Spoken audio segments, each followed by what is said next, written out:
Hello friends, welcome to my channel defence practice class.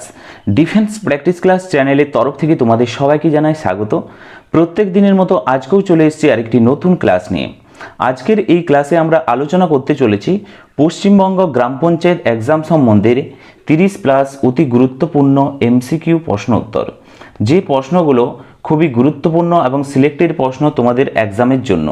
তাই ভিডিওটি প্রথম থেকে শেষ পর্যন্ত দেখো এবং লাস্টে তোমাদের স্কোর অবশ্যই নিচে কমেন্ট বক্সে কমেন্ট করে জানাবে। তো চলো শুরু করা যাক আজকের ভিডিওর আমাদের প্রথম প্রশ্ন। কোন নদীকে দক্ষিণের গঙ্গা বলা হয়? এখানে 4টি অপশন রয়েছে। সঠিক উত্তর নিচে কমেন্ট বক্সে কমেন্ট করে জানাও। প্রত্যেকটি প্রশ্নের জন্য রয়েছে 5 সেকেন্ড সময়। এই প্রশ্নের সঠিক উত্তরটি হয়ে যাবে অপশন বি, গোদাবরীকে বলা হয় দক্ষিণের Ganga. Option B is the correct answer. Godavari নদী দক্ষিণা গঙ্গা বলা হয়, অর্থাৎ দক্ষিণ ভারতের গঙ্গা নদী নামে পরিচিত। গোদাবরী নদী দক্ষিণ ভারতের একটি বৃহত্তম নদী। নেক্সট হচ্ছে 2 নম্বর প্রশ্ন। কোন নদী ভারত ও পাকিস্তানের মধ্যে আন্তর্জাতিক সীমানা তৈরি করেছে? সঠিক উত্তরটি হয়ে যাবে অপশন সি, রাভি নদী বা ইরাবতী নদী। ভারত ও পাকিস্তানের মধ্যে সীমানা তৈরি করেছে এই নদীটি। এবং মনে রাখবে ভারত এবং পাকিস্তানের যে সীমারেখা, সেই সীমারেখার কী নাম তোমাদের পরীক্ষাতে আসতে পারে। মনে রাখবে রেডক্লিফ লাইন। নেক্সট প্রশ্ন হচ্ছে 3 নম্বর প্রশ্ন। ভারতের কোথায় বছরে 2বার বৃষ্টিপাত হয়? সঠিক উত্তরটি হয়ে যাবে করমণ্ডল উপকূলে। Option B is the correct answer. তামিলনাড়ুর উপকূল বা করমণ্ডল উপকূলে বছরে 2বার বৃষ্টিপাত হয়। একবার বর্ষাকালে মৌসুমি বায়ুর আগমনকালে এবং আরেকবার শীতকালে মৌসুমি বায়ুর প্রত্যাবর্তনকালে বৃষ্টিপাত হয় করমণ্ডল উপকূলে। Option B is the correct answer. Next হচ্ছে 4 নম্বর প্রশ্ন। ভারতের বৃহত্তম কৃত্রিম মানব সৃষ্টি হ্রদ কোনটি? সঠিক উত্তরটি হয়ে যাবে অপশন এ, গোবিন্দ বল্লভ পন্ত সাগর হ্রদ। এটি ভারতের বৃহত্তম কৃত্রিম মানব সৃষ্টি হ্রদ। এবং তোমরা মনে রাখবে এই হ্রদটির নাম হচ্ছে রিহান্দ বাঁধ নামেও পরিচিত। তো তার সাথে সাথে এই এক্সট্রা পয়েন্টগুলো মনে রাখবে। 5 নম্বর প্রশ্ন হচ্ছে ভারতের একটি বৃষ্টির ছায়া অঞ্চলের উদাহরণ দাও। সঠিক উত্তরটি হয়ে যাবে Shillong. Option A is the correct answer. Shillong মেঘালয়ের খাসি পাহাড়ের অনুবাদ ঢালে অবস্থিত, যেখানে জলীয় বাষ্পপূর্ণ বায়ু পাহাড়ে বাধা পেয়ে প্রতিবাদ ঢালে বৃষ্টিপাত ঘটালেও অনুবাদ ঢালে পৌঁছাতে জলীয় বাষ্প শেষ হয়ে যায়। তাই শিলং একটি বৃষ্টির ছায়া অঞ্চল। Option A is the correct answer. Next হচ্ছে 6 নম্বর প্রশ্ন। ভারতের কোথায় সর্বাপেক্ষা কম বৃষ্টিপাত হয়? সঠিক উত্তরটি হয়ে যাবে Jaisalmer. Option C is the correct answer. সবচেয়ে কম বৃষ্টিপাত হয় রাজস্থানের জয়সলমেরে। এছাড়াও তোমরা মনে রাখবে সবচেয়ে বেশির কথা যদি বলা হয়, সবচেয়ে বেশি মেঘালয়ের পূর্ব খাসি পাহাড়ে, মেঘালয়ের মৌসিনরামে সবচেয়ে বেশি বৃষ্টিপাত হয়। নেক্সট হচ্ছে 7 নম্বর প্রশ্ন।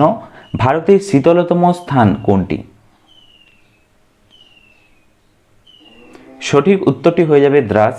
Option A is the correct answer. Dras হল লেহের কার্গিল জেলার একটি শহর। একে প্রায়ই লাদাখের প্রবেশদ্বারও বলা হয়। একে কি বলা হয়? লাদাখের প্রবেশদ্বারও বলা হয়। নেক্সট প্রশ্ন হচ্ছে 8 নম্বর প্রশ্ন। ভারতের উষ্ণতম অঞ্চলের নাম কি? সঠিক উত্তর হয়ে যাবে উষ্ণতম অঞ্চল হচ্ছে Phalodi. Option D is the correct answer. Phalodi কোথায় অবস্থিত? ফলদি হচ্ছে রাজস্থানে অবস্থিত। নেক্সট প্রশ্ন হচ্ছে 9 নম্বর প্রশ্ন। সিন্ধু নদীর একটি উপনদী কোনটি? 4টি অপশন রয়েছে, সঠিক উত্তর নিচে কমেন্ট করো। সঠিক উত্তরটি হয়ে যাবে জাস্কার নদী। Option A is the correct answer. মনে রাখবে জাস্কার নদী লাদাখের জাস্কার পর্বতমালা থেকে উৎপন্ন হয়েছে। Option A is the correct answer. Next হচ্ছে 10 নম্বর প্রশ্ন। ভারতের কোন রাজ্যে চন্দন গাছের পরিমাণ সবচেয়ে বেশি? সঠিক উত্তরটি হয়ে যাবে Karnataka. Option A is the correct answer. চন্দন কাঠ ক্রান্তীয় এবং পর্ণমোচী অরণ্যেই জন্মায়, যেটি কর্ণাটকে বেশি লক্ষ্য করা যায়। Option A is the correct answer. Next হচ্ছে 11 নম্বর প্রশ্ন, ভারতের প্রথম হাইকোর্ট কোথায় প্রতিষ্ঠিত হয়? সঠিক উত্তরটি হয়ে যাবে কলকাতাতে। Option D is the correct answer. Kolkata হাইকোর্টের প্রথম প্রধান বিচারপতি ছিলেন স্যার বার্নস পিকক এবং বিচারপতি শম্ভুনাথ পণ্ডিত ছিলেন প্রথম ভারতীয় যিনি কলকাতা হাইকোর্টের বিচারপতি হিসাবে দায়িত্ব গ্রহণ করেছিলেন। Option D is the correct answer. 12 নম্বর প্রশ্ন হচ্ছে, সল্টলেক স্টেডিয়াম অন্য কী নামে পরিচিত?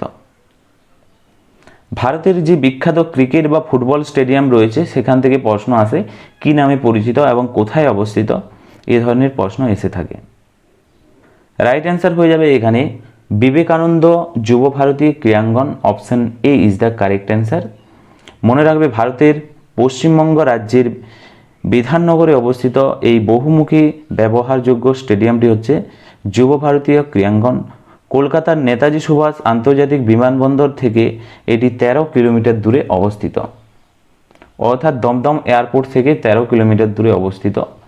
13 নম্বর প্রশ্ন হচ্ছে, সুপ্রিম কোর্টের বিচারপতির অবসর গ্রহণের বয়স কত? সঠিক উত্তরটি হয়ে যাবে অপশন সি 65 বছর। 65 বছর হচ্ছে সুপ্রিম কোর্টের বিচারপতির অবসর গ্রহণের বয়স।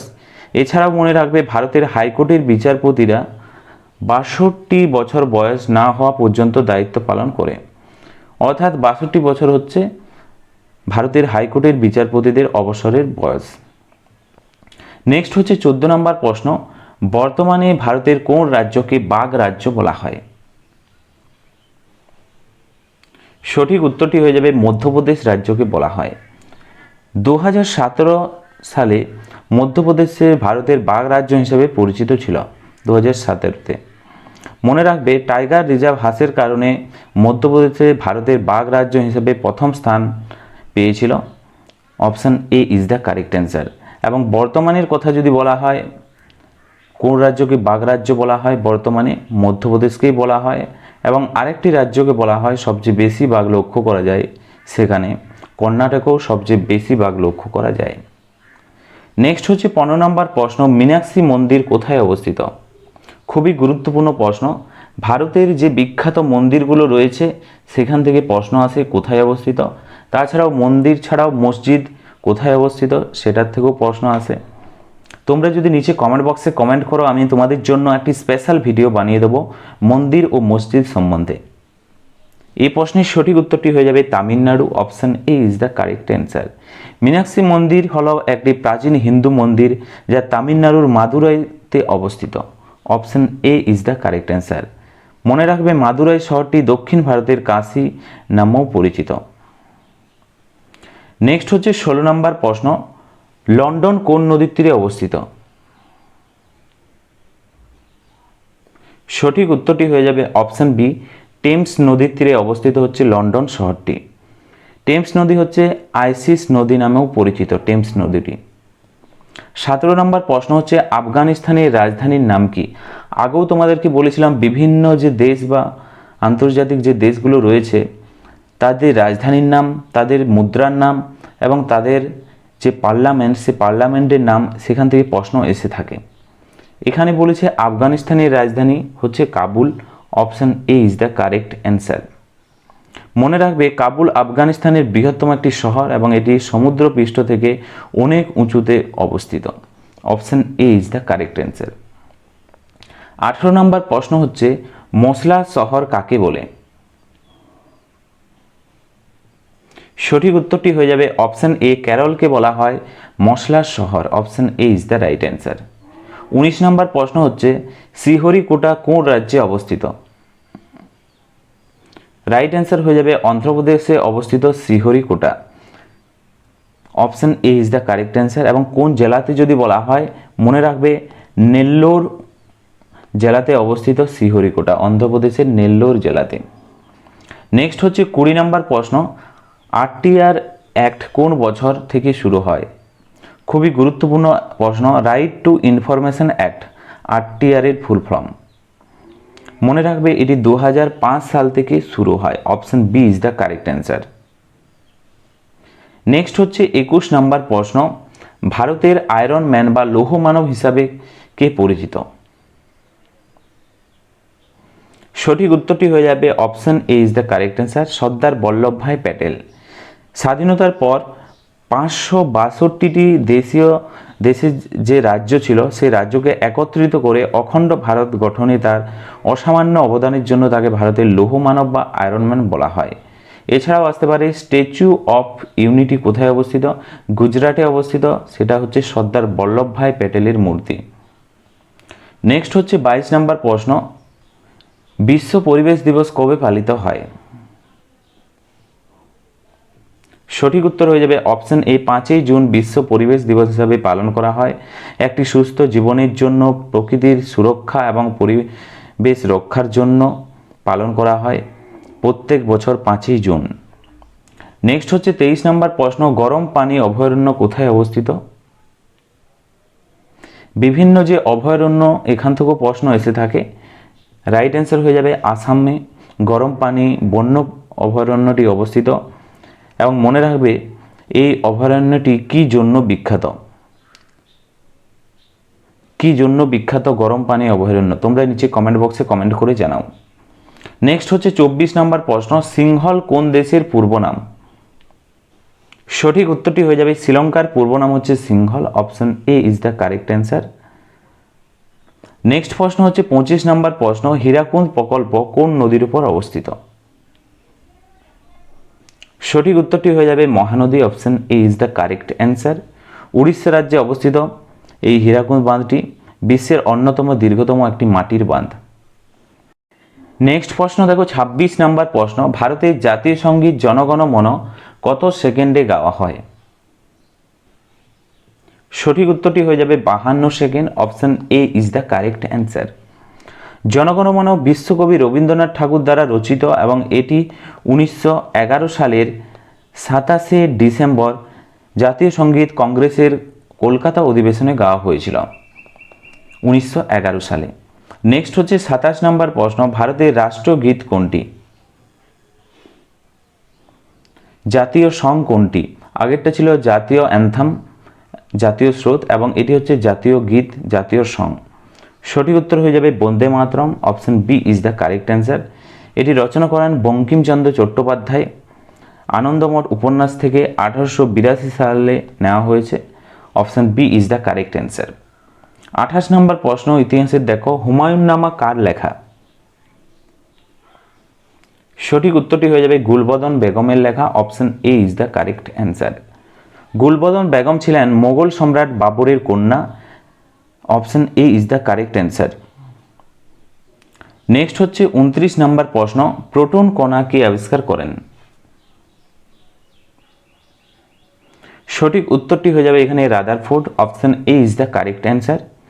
1919 সালে রাদারফোর্ড প্রোটন আবিষ্কার করেন এবং পরমাণুর নিউক্লিয়াসে প্রোটন এবং নিউট্রন থাকে। নিউটন আবিষ্কারের কথা যদি বলা হয়, নিউটন কে আবিষ্কার করেন? মনে রাখবে চ্যাডউইক আবিষ্কার করেছিলেন নিউট্রন। নেক্সট প্রশ্ন হচ্ছে 30 নম্বর প্রশ্ন, চিরস্থায়ী বন্দোবস্ত প্রবর্তন করেন কে? সঠিক উত্তরটি হয়ে যাবে অপশন বি, লর্ড কর্নওয়ালিস চিরস্থায়ী বন্দোবস্ত প্রবর্তন করেন এবং 1793 সালে লর্ড কর্নওয়ালিস বাংলা, বিহার, উড়িষ্যা এই চিরস্থায়ী বন্দোবস্ত বা জমিদারি যে প্রথা সেটি চালু করেছিলেন, option B is the correct answer. তো ফ্রেন্ডস, এগুলি ছিল আজকের ভিডিওর আমাদের কিছু গুরুত্বপূর্ণ প্রশ্ন উত্তর, এবং আজকের এই ভিডিওর লাস্ট প্রশ্ন, যে প্রশ্নগুলো তোমাদের জন্য সঠিক উত্তর নিচে কমেন্ট বক্সে তোমরা কমেন্ট করে জানাও সঠিক উত্তর কী হবে, হোমওয়ার্ক রইল।